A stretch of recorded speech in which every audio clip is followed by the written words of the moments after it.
The 8-year-old girl next door just broke my heart. Some backstory: I'm a 24-year-old guy. I love tooling around on old cars, something I've done together with my dad since I was a kid. He was all too happy to have me carry it on. So I work your typical 8 to 4 or 5 schedule, and quite often I'm in the garage after work fixing up this old Mustang I've been on for the last 2 years or so, a completely unrestored '65 Mustang that my dad has had for years, to take on now that I'm out in the world. That was a special moment.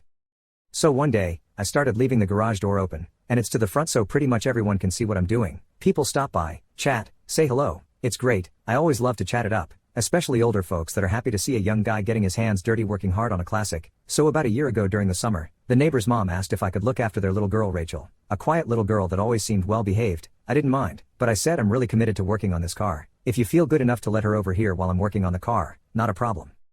Turns out they're going through a divorce. The dad works the third shift, the mom's got a part-time gig, evening hours just aren't good for them. Okay, so this starts, and it goes fine. She's quiet, usually reading books or watching the TV I brought out so she would be around me. I always made sure to be courteous, firm, and try out dad humor every now and then. Well, she starts to come out of her shell after a while and it was a joy. I still remember when she first asked about why I was working on the car. Why are you working on that car when you have one that's newer and works? Well, this car is about 45 years older than the other one. It's a classic. She'll be much prettier when I'm done with her. I've been sitting in the garage helping my pop since I was younger than you. I always wanted to be like him and so I'd sit and learn and eventually he let me help.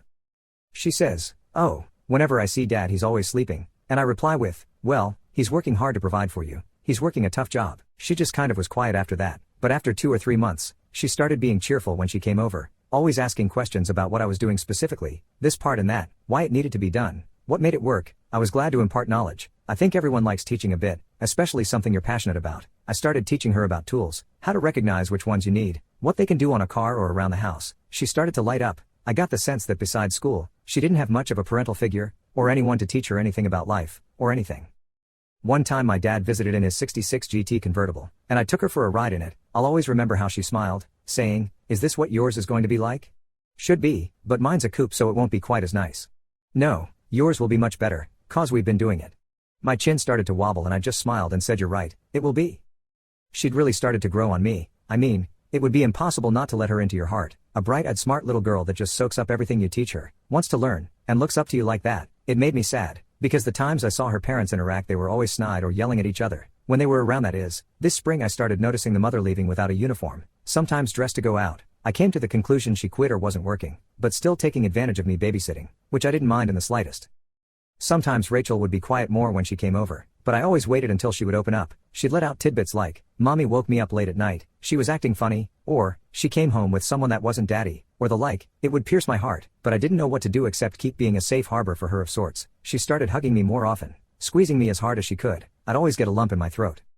She's just wormed her way into my heart. How when I take a break and sit down, she'll climb all over me until I give her the proper attention. Every now and then when she does some mannerism or phrase she picked up from me, even just when I ask her to hand me a tool and she picks the proper one, no problem. We had some of the best times I can remember, just tinkering under my car, her with a raggedy old sweater of mine on with safety glasses so old dirt wouldn't fall in her eyes, watching me work, asking away. One time she nicked herself on the edge of the radiator support and I picked her up and went to bandage it up. I told her, "Most girls your age would cry if they got that little cut." She said brightly, "Now my hands are gonna get all beat up like yours." I didn't even know what to say so I burst out laughing, plus another lump in the throat, and hugged her and said, "You're the best little girl in the world, you know that?" Then a few weeks ago, her mom came over and said they were going to get a divorce, and if I could still keep watching her during the week. I told her I was sorry and absolutely, she's a delight to have around. Yesterday she was morose, and quiet unlike she had been in a long time. Turns out her parents will be separating and they'll have to move soon. She started crying and hugged me, asking if it meant she won't be able to come over anymore. I started tearing up a bit and choked out, "I don't know, Rachel, I don't know. I hope you can. I love you, you know that. You're the smartest, cutest, best little girl in the world and I love you." She just cried all the harder and said I love you too. She even asked if she could stay with me. Again I said I don't know, but I don't think it's in the cards. When she left yesterday I just sat down with a bottle of Jack and started crying. I just can't take it. That sweet beautiful little girl that wants to be just like me, giggles when she gets grease on her, tosses on my old dirty sweater when she comes over 'cause she wants to help. I just want to take her up in my arms and take away that pain. She doesn't deserve to have a crappy childhood growing up with a non-existent father or a crappy mother. I just can't deal with it. It tears my heart apart.